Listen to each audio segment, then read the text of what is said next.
Hello everyone and welcome back to my Bold and Beautiful 29 YouTube channel. I hope you guys are having a wonderful day. Before we start, please hit the subscribe button and give this video a thumbs up.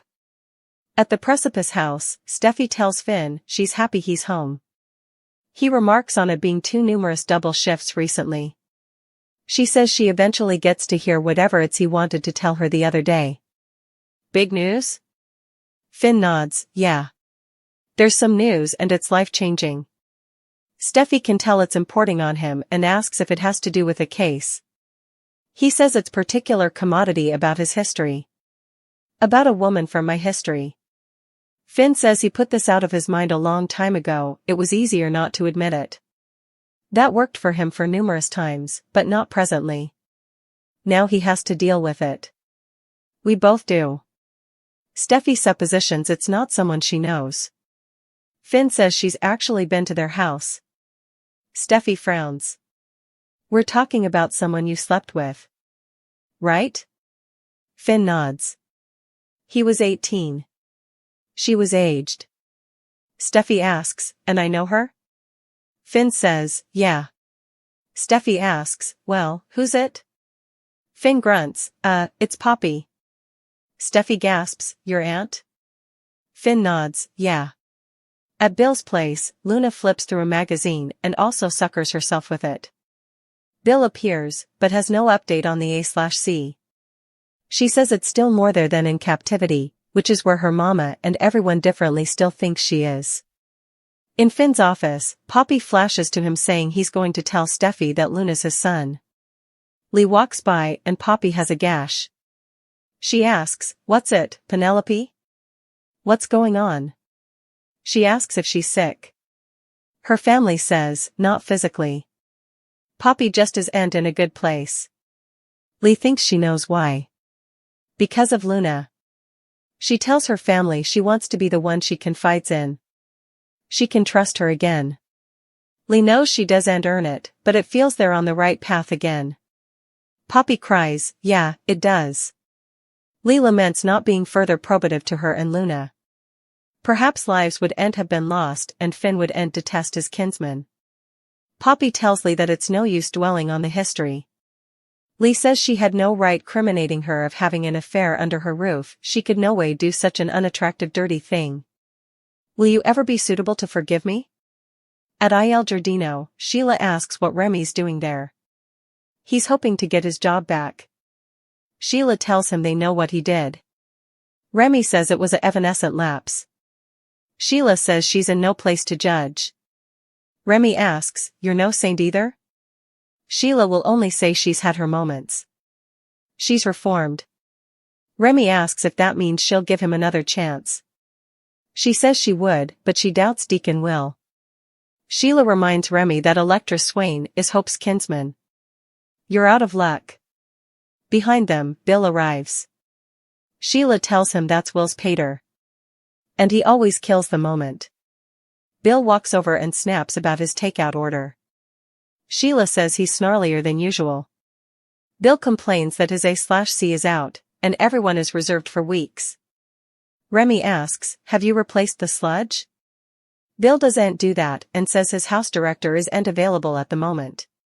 Remy would be happy to help. I got ya. Sheila urges Bill to hire Dario and says he was a great worker there. Remy frowns in her general direction but goes on with it. Bill tells Remy that Sheila insuring for him would typically take him off the list, but he's hopeless. He'll suppose about it. Bill walks off and Remy asks, who's Dario? Sheila whispers, you are. Remy, I'm sure that's on Bill's radar as some kind of freak. I'm sure Will's told him everything. She tells him that Bill is one of the flush men in Los Angeles, that could be the occasion you're looking for Dario. Remy smiles. At Il Giardino, Sheila gets Bill's takeout, and Remy asks why she's helping him.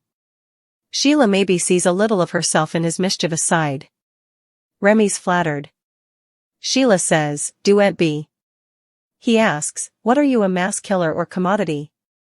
Bill interrupts just also, and invites Remy to come and fix the A/C right now.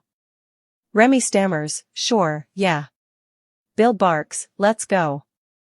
Sheila shoos Remy, who follows Spencer out of the eatery.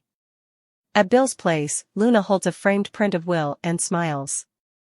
After a while, Bill comes by and tells her to make herself scarce. Joe has come to fix the A/C. Luna hides and watches as Bill lets Remy in and pays him. Remy gawps. It's $500 bones. Bill tells him he's also buying his discretion. Just do the job and leave by the service gate. He doesn't want to talk about it or see anything. Remy nods, gotcha. Bill exits to do business calls and Remy looks around, esteeming the place. Luna strolls out and says, couldn't help but eavesdrop. Are you then to fix the A/C? He says he is. She's relieved. It's been hot and boring. Remy asks, do I know you? Luna doesn't suppose so. Remy remembers she's the Forrester intern who committed a double homicide. Is that you? At the Precipice house, Steffy gawps, Poppy? Your aunt? Oh, Finn. My God, your aunt? She had to have known what she was doing. Finn says he knew what he was doing. Steffy argues that 18 is still really youthful. She's so sorry he'd to go through that. She goes over Poppy not being biologically related, but what she did to him was so unforgivable. I'm so sorry. She takes him in her arms. Steffy tells her hubby she's there for him, whatever he wants, whatever he needs. She feels for him, hurts for him, and is angry with Poppy for taking advantage of him. Steffy suppositions he was youthful and had an innocent crush. Poppy was doing a lot of medicines back also, but what she did was sick. Her family adopts you, and also, Steffy sensations, no wonder Luna turned out the way she did. She recaps what Luna did, and says the sickness is in their modes. Steffy assures Finn they'll get through this, and it wouldn't change anything about them. Finn snoots and rubs his face. There's further to the story. He tells her, there's commodity that I've to tell you, and it's commodity that you're not going to want to hear. Hope Logan could potentially get pregnant by Carter Walton and complicate effects when it comes to their relationship. Still, could a baby give them a reason to reunite and fight for love? If Carter and Hope are headed for a bifurcation, Steffy Forrester will inescapably face an extremity in her marriage to Finn Finnegan, thanks to Luna Nozawa's maternity stunner. Just when it looks like Finn and Steffy aren't going to make it, maybe a surprise baby could move them to try harder and keep their family together. Finn lately set up out Luna is his son, so he's been reflecting on all the mileposts he missed.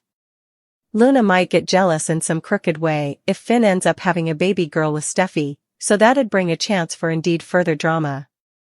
Of course, the real twist could be if Luna herself is coming in line for a gestation plot. Remy Price will form an intriguing connection to Luna after visiting the Spencer manse, so perhaps they could hook up on the property ultimately. Still, you can go, their Sprat would be a major wild card with all those crazy genes, if Luna were to conceive a child with Remy. It's fun to suppose about Bill Spencer's response to a curveball like that, so it's worth milling over. Electra Forrester might be another gestation story seeker as her relationship with Will Spencer takes a more passionate turn. Will and Electra surely aren't looking to become parents anytime soon, but accidental babies be all the time on detergents. They will have to deliver another gestation plot at some point, so we'll pass along further baby prognostications and updates on any expectant mama news. Some stunning moments are still ahead for multiple characters in the coming months. Katie and Brooke are drooling at Forrester Creations.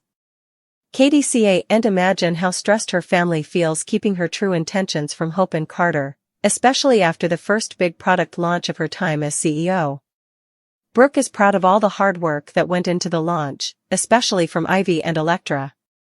Katie is so proud of how probative Will is of Electra, but wishes she could have enjoyed it more.